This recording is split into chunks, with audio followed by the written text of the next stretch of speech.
The phone rang at 6:23 a.m., and I knew before I picked it up that everything was about to change. Mr. Pearson? This is St. Mary's Hospital. Your father collapsed at home this morning. You need to get here now. My name's Bradley Pearson. I'm 47, and in that moment, sitting on the edge of my bed in the dark, I felt the same gut punch I'd felt 5 years ago when Sarah's doctor called with her test results. Some phone calls you never forget. I threw on yesterday's jeans and drove the 20 minutes to the hospital doing math in my head. Dad was 78, still living alone in the same house where he raised me after Mom died when I was 12. Still fixing neighbors' cars in his garage, still stubborn as hell about accepting help. The doctors said it was a massive stroke, brain hemorrhage, maybe 48 hours if we were lucky. Hudson, my 16-year-old son, met me in the ICU waiting room. Kid had driven himself there in the old Honda I'd been teaching him to work on. Same model Dad taught me on 30 years ago. Funny how these things come full circle. Is Grandpa going to be okay? Hudson asked, and I could see Dad's eyes in his face, that same steady look that didn't back down from hard truths. I don't know, son, but he can still hear us. Doctor says we should talk to him. We spent the morning taking turns sitting with Dad, holding his hand, telling him about Hudson's college applications and the transmission I was rebuilding in my garage. Around noon, I realized I had to make the call I'd been dreading. I walked out to the parking lot and dialed Diane Sterling's number. She'd been my boss for about 8 months. Ever since TechFlow Solutions got bought out by some corporate conglomerate back east. Diane came from the finance side, didn't understand the first thing about network infrastructure, but she had an MBA and talked a good game in meetings. Bradley, she answered on the second ring. Aren't you supposed to be monitoring the Apex migration today? Diane, I'm at the hospital. My father had a stroke. I need to take some time off. Silence. Then how much time are we talking about? 4 days, maybe 5. The funeral home needs time to arrange everything, and I have to drive Hudson back to school afterward. That's a problem. We're in the middle of the biggest migration we've ever done. The Apex contract is worth $203 million. Everyone needs to be here. I looked back at the hospital entrance, at my truck with the military decal on the back window, at the place where my father was dying, and felt something shift in my chest. Not anger, exactly. More like a system reaching critical failure threshold. Diane, this is my father. He raised me. He's the only parent I have left. I understand that, but this is business. We all make sacrifices. You can have 2 days, and you'll need to be available by phone for any critical issues. 2 days. For the man who taught me how to troubleshoot a carburetor, how to read wiring diagrams, how to show up every day and do the work right the first time. The man who held me together when Sarah died, who helped me figure out how to raise a teenage son alone. What about the documentation backups, I asked. Not because I was planning to help, but because I wanted to hear her say it. You have everything stored on the shared drives, right? Standard company protocol. I almost laughed. Standard company protocol. In 15 years at TechFlow, I'd written maybe 60% of the automation scripts that kept our client networks running.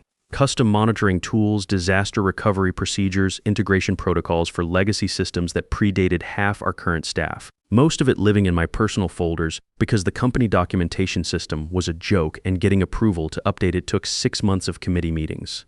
Sure, I said. Standard protocol, good. 2 days, Bradley. That's all I can approve. I hung up and stood there for a minute, watching traffic flow past on the interstate. Then I called Roger Walsh, my actual manager, the guy who'd hired me back when TechFlow was still independent. Roger, it's Bradley. Diana just told me I can have 2 days off for my father's funeral. Yeah, she mentioned that. Look, I'm sorry about your dad, but the Apex migration, Roger, you know what I've done for this company. The ransomware attack in 2019. I was here for 72 straight hours rebuilding everything from scratch. The merger integration that nobody else could figure out. I worked weekends for 3 months. No overtime pay, no comp time, just doing what needed to be done. I know, and we appreciate. I've been here 15 years. I've never asked for anything. Not a promotion, not a raise. I didn't earn, not special treatment. I'm asking for 4 days to bury my father. The decision's already been made, Bradley. 2 days is what we can do. That's when I knew, not thought knew. The way you know when a hard drive is about to fail from the sound it makes, or when a network connection is unstable from the packet loss patterns. Some things you just recognize. I went back inside and sat with Dad for another hour. He squeezed my hand once, very faintly, and Hudson swore he saw him smile when we told him about the 1967 Mustang we were planning to restore together next summer. At 3:47 p.m., the monitors went flat, and Edwin Pearson, the best man I ever knew, was gone. Hudson cried then, and so did I, and we held each other in that sterile hospital room while machines beeped and nurses moved quietly in the hallway. After a while, Hudson wiped his eyes and looked at me with that steady expression again. Dad, are you going to go back to work tomorrow? No, son, I'm not. I drove home in silence, Hudson following in his Honda. When we got there, I told him to pack enough clothes for a week, then I went to my study and opened my laptop. 20 years in IT teaches you a few things about leverage. Companies like to think employees are replaceable, right up until they realize how much institutional knowledge walks out the door. I'd been documenting my work in my own repositories for years, partly as insurance, partly because the official documentation system was worthless. Custom automation scripts that saved the company maybe 200 hours a month in manual monitoring. Disaster recovery procedures I'd developed after the last flood that hit our data center in 2020. API integration code for 12 different legacy systems. Network diagrams for infrastructure that predated the current management by a decade. Troubleshooting guides for problems that had cost us weeks of downtime before I figured out the solutions. All of it living in encrypted folders on my personal drives, backed up to my home server. Technically company intellectual property, maybe, but built on my own time when the company wouldn't approve resources for proper documentation. I'd submitted formal requests for documentation budget 3 times over the years. Each time, I got the same response, not a priority this quarter. I started with the shared drives, deleted my backup copies, removed my troubleshooting notes, pulled my automation scripts. Then I cleaned out the monitoring tools, the custom dashboards, the integration protocols, left behind a folder structure full of dead links and a single text file. Documentation removed by original author, no backup available. The funny thing was, they actually thought their system worked. Roger had been promoting this new documentation platform for months, talking about knowledge management and best practices. Problem was, nobody used it because it was slow, buggy, and required 5 levels of approval to make changes. So the real work happened in personal folders, shared drives, and handwritten notes stuck to monitors. By midnight, I'd scrubbed 15 years of accumulated knowledge from their systems. Then I drafted my resignation email. Effective immediately, I'm resigning from TechFlow Solutions. Personal circumstances require my immediate attention. All company property has been returned. All proprietary information has been removed from my personal systems per standard security protocol. Short and professional. No emotion, no explanation beyond what was legally required. Sent it at 12:03 a.m. Closed the laptop, went to bed. Hudson was already asleep, but I could see light under his door. Kid was probably on his phone, texting friends, trying to process what had happened. Losing his grandfather was going to hit him hard. Dad had been more than just a grandfather to Hudson. He'd been a third parent. The guy who taught him how to use tools, how to change oil, how to solve problems instead of complaining about them. My phone started ringing at 7 a.m. Roger first, then Diane, then numbers I didn't recognize. I let them go to voicemail while Hudson and I drove to the funeral home to make arrangements. Dad had been specific about what he wanted. Simple service, military honors, burial next to Mom. Nothing fancy. The funeral director was a soft-spoken man named Pete who'd buried half the veterans in town. He showed us caskets, talked about flowers, handled the paperwork with quiet efficiency. When he asked about Dad's military service, Hudson spoke up. Grandpa was a mechanic in Korea. He had the Bronze Star, but he never talked about it much. Said he just fixed trucks and kept his mouth shut. Sounds like a good soldier, Pete said. We'll make sure he gets the honors he earned. The total came to $8,400, which seemed reasonable for everything Dad wanted. I paid with a check, thinking about how the company had nickel and dimed me on travel expenses for years while sitting on a $230 million contract. By Wednesday morning, my voicemail was full. Diane's messages went from confused to angry to panicked. The Apex migration had crashed Tuesday night around 2 a.m. Critical systems down, monitoring tools offline, client threatening to pull the contract. I called back at 10 a.m. right in the middle of their crisis response window. Bradley, thank God, Diane said. We need you here immediately. The network monitoring is completely dead, and nobody can figure out your automation protocols. I'm at my father's funeral, I said, which you told me I could have 2 days for. This is an emergency. We'll pay overtime, double time, whatever it takes. I'm not an employee anymore, but I'm willing to consult. Silence. Then what do you mean? Consult. $400 an hour. 20-hour minimum, paid in advance. I'll work 3 hours per day maximum and not on weekends. My son is with me and family comes first. That's extortion. No, that's supply and demand. You've got a system failure and nobody who understands the infrastructure. I've got the knowledge you need. Business is business, right? I could hear her talking to someone in the background, probably Roger. Then she came back on the line. We need to discuss this internally. Sure. But the clock's ticking. Every hour those systems are down, you're losing credibility with Apex. How much is that worth to you? Can you at least tell us what went wrong, not without a contract? I'll send you my terms. Once I see the payment, we can schedule our first session. Thursday morning, we buried Dad with full military honors. The honor guard was crisp, professional, respectful. They presented Hudson with the flag, folded into that perfect triangle. Kids stood at attention during taps, shoulders straight, jaw set. Same posture Dad had taught me when I was his age. Afterward, people came up to us with stories. The neighbor whose water heater Dad had fixed during a snowstorm. The lady from the diner who remembered Dad bringing her fresh tomatoes from his garden every summer. The mechanic from the shop down the street who said Dad had taught him more about engines than 4 years of trade school. Your dad was old school, the mechanic told Hudson. When he gave you his word, that was it. Didn't matter what it cost him. Hudson nodded, understanding something that most kids his age never learn. That reputation matters. That keeping your word matters. That some things are more important than money or convenience. That afternoon, TechFlow wired $8,000 to my consulting account. I started my first consulting session Friday morning at 9 a.m. sharp. Video call with their entire crisis team. Diane, Roger, 3 junior engineers who looked like they hadn't slept in days, and some guy from corporate I didn't recognize wearing a suit that probably cost more than most people make in a month. Okay, I said, sharing my screen. Let's start with the basics. What exactly failed Tuesday night? Everything, said Jamie, one of the junior engineers. The monitoring dashboard went dark around 2 a.m. We tried to restart the services, but half the scripts are throwing errors we've never seen before. I pulled up my notes, not the ones they used to have access to, those were long gone. These were my personal backup files, the real documentation that had taken me years to build. The monitoring system depends on 17 different integration points. When I built it, I included failsafes for 12 of them. The other 5 were considered low risk by management. I looked directly at Diane. Remember the budget meeting in March where you said redundancy protocols weren't cost effective? She shifted in her chair but didn't answer. Here's what happened. The primary database connection timed out around 1:47 a.m. Should have triggered the backup connection, but someone, and I'm not naming names, decided to save money by running the backup on the same server cluster. When the primary failed, it took the backup with it. Can you fix it? Asked the corporate guy. I can walk your team through the repair process. But first, let's talk about the scope of the damage. I spent the next hour explaining exactly how broken their system was. The monitoring failure had cascaded into the reporting engine, which fed data to the client dashboards, which were now showing 3-day-old information. Apex had noticed Wednesday morning when their quarterly numbers didn't update. They're threatening to audit our entire infrastructure, Roger said. If they find any other problems, they will, I said. Because this isn't the only single point of failure in your system. I identified 23 critical vulnerabilities over the past 2 years. Submitted reports on all of them. Want to guess how many got fixed?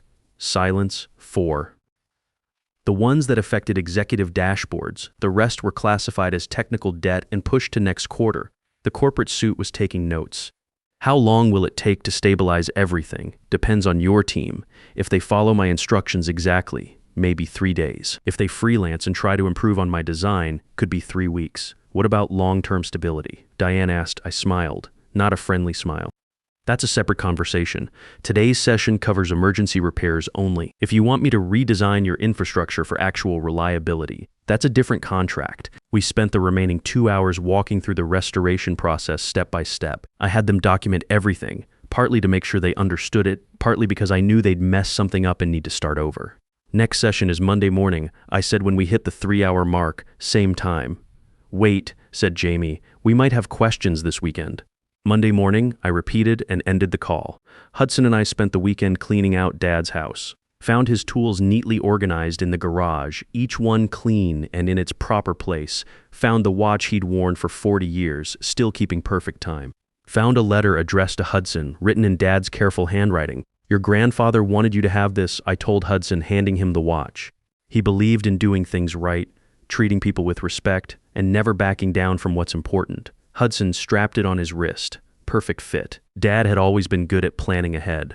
Monday's session went smoother. They'd followed my instructions mostly, and the monitoring system was back online. The reporting engine was still throwing errors, but those were fixable. Good progress, I said. You're maybe 60% back to normal functionality. What about the other 40%? Asked Roger. That's where it gets interesting. The remaining repairs require access to the legacy system interfaces, the ones that predate your current staff by about 8 years. I let that sink in for a moment. Then I continued. Here's the problem. When TechFlow was independent, we built custom bridges between the old systems and the new ones. Those bridges are, let's call them undocumented. The people who built them are mostly gone except for me. Surely there are records somewhere, said Diane. There are in my personal archives. Which brings us back to the consulting agreement. Current contract covers emergency repairs. System architecture consulting is a different tier. The corporate guy leaned forward. What exactly are you proposing? Full system documentation and modernization plan. $600 an hour, 40-hour minimum. Timeline depends on how much of the legacy code you want to preserve versus rebuild from scratch. That's $24,000, Diane said, like I couldn't do math correct, which is about what you'll lose in the first month if Apex drops their contract. How much is reliability worth to you? They went into a sidebar discussion, muting their microphones. I could see them arguing, pointing at screens, pulling up spreadsheets, corporate politics in action. Finally, Roger came back on the line. We'll need to run this up the chain. Can you give us until Wednesday? Sure, but the clock's still ticking. Every day, those legacy systems run without proper maintenance increases your risk of cascading failure. Wednesday morning, they authorized the extended contract. By then, word had spread through the industry. I got 3 calls from other companies asking about my availability. Seems TechFlow wasn't the only outfit running on prayer and duct tape. The extended consulting gig lasted 6 weeks. I rewrote their entire monitoring infrastructure, documented every system interface, and trained their team on proper maintenance procedures. Professional work delivered on time with clear documentation they could actually use. During that time, Hudson started helping me with the business side. Kid had inherited Dad's mechanical aptitude and my logical thinking. He set up a simple invoicing system, tracked billable hours, even sat in on a few client calls to take notes. Dad, he said one evening, as we were reviewing the week's work, this is better than your old job, isn't it? Different? I said. Better? We'll see, but it was better. By the end of the TechFlow contract, I'd made more in 6 weeks than I used to make in 6 months. More importantly, I was working on my own terms. No pointless meetings, no corporate politics, no boss telling me my father's funeral wasn't important enough to interrupt a migration project. Hudson was learning things you can't get in school, how to talk to clients professionally, how to estimate project timelines, how to set boundaries and stick to them. Kid was already talking about majoring in computer science, but now he understood the business side too. Dad, he said one evening as we were closing Dad's garage for the night, Grandpa would be proud of what we're doing. He was right. Dad had always believed that good work speaks for itself, but you still have to stand up for yourself when people try to take advantage. He'd taught me that lesson working on cars. Sometimes you have to walk away from a customer who won't pay fair wages, even if you need the money. 3 months after Dad's funeral, TechFlow lost 2 more major clients. Turns out the Apex migration wasn't the only project held together with duct tape and hope.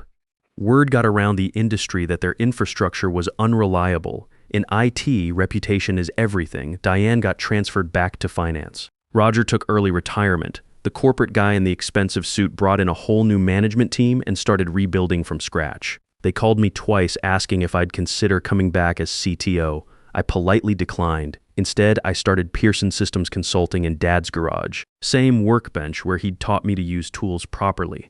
Same pegboard where he'd hung every wrench in its correct place. Hudson helped me convert half the space into an office, keeping Dad's tool area exactly as he'd left it. Our first client was a small manufacturing company whose network kept crashing every Friday afternoon. Took me 3 hours to figure out their automated backup system was overloading the server during peak usage. Simple fix, but they'd been dealing with it for 8 months because their previous IT contractor kept blaming the hardware. How did you figure that out so fast? Ask the owner experience, I said, and proper diagnostic tools. Word spread quickly in our area. Small businesses talked to each other, and they all had the same problem. IT contractors who charged premium rates but didn't actually solve anything. We built our reputation one satisfied client at a time. Hudson turned out to have Dad's gift for explaining complex things simply. He'd sit in on client calls and translate my technical jargon into plain English. What Dad means is your computer network is like the electrical system in your house. If one circuit gets overloaded, it affects everything else. 6 months after starting the business, we had 12 regular clients and a waiting list. I hired 2 junior engineers, both recent graduates who reminded me of myself at that age, eager to learn, willing to work hard, frustrated by corporate bureaucracy. Here's how we do things, I told them on their first day. We document everything. We explain our recommendations clearly. We never promise what we can't deliver. And we remember that behind every network problem is a business owner who's counting on us to keep their company running. 1 year after Dad's death, Hudson and I drove out to the cemetery to visit his grave. The headstone was simple granite, exactly what Dad had wanted. Edwin Pearson, Korea War veteran, devoted father and grandfather, no flowery language, just facts. I got accepted to state, Hudson said, standing next to the headstone. Computer science program. Dad would be proud, I said. I want to keep helping with the business even when I'm in school. Maybe work remotely, handle some of the smaller clients. I nodded. Kid had earned that opportunity. More importantly, he understood that business success means more than just making money. It means building something that lasts, treating people fairly, and keeping your word. The day Hudson left for college, I got a LinkedIn message from Roger. Saw the article about your company in the Business Journal. Congratulations. You were right about everything. Your dad sounded like a remarkable man. I wrote back, he was remarkable. Thanks for recognizing that. That night, I sat in Dad's old chair in the garage, looking at the business plan Hudson and I had drafted for the next 5 years. Steady growth, sustainable practices, focus on long-term client relationships over quick profits. Everything Dad had taught me about running an honest business applied to the digital age. The phone rang around 9 p.m. New client, network emergency. Could I help them right away? I quoted my after-hours rate, explained my response procedures, scheduled a morning appointment. Professional, fair, straightforward. After I hung up, I looked around the garage again. Dad's tools still hung in perfect order. His workbench still smelled like motor oil and determination. Hudson's college textbook sat next to my technical manuals on the shelf we'd built together. 3 generations of Pearson men, each building on what came before, each facing down people who didn't understand the value of honest work and family loyalty. Dad had taught me that respect isn't something you demand, it's something you earn. But once you've earned it, you don't let anyone take it away. Sometimes the strongest move isn't fighting the system. It's walking away with everything they didn't realize they needed and building something better on your own terms. Dad taught me that you don't have to accept disrespect, even from people who sign your paychecks, especially from people who sign your paychecks. The business is growing. Hudson's learning skills that will serve him for life, and every morning I wake up knowing that the work I do today honors the man who raised me. That's worth more than any corporate salary or executive title. Listen, if you're dealing with a boss who doesn't respect your family obligations, or if you're watching corporate politics destroy your workplace, remember this: you have more power than you think. Your experience, your knowledge, your professional reputation, those belong to you, not them. Don't be afraid to use that leverage when it matters. Sometimes walking away is the only way to move forward. And sometimes the best revenge is simply refusing to accept less than you're worth.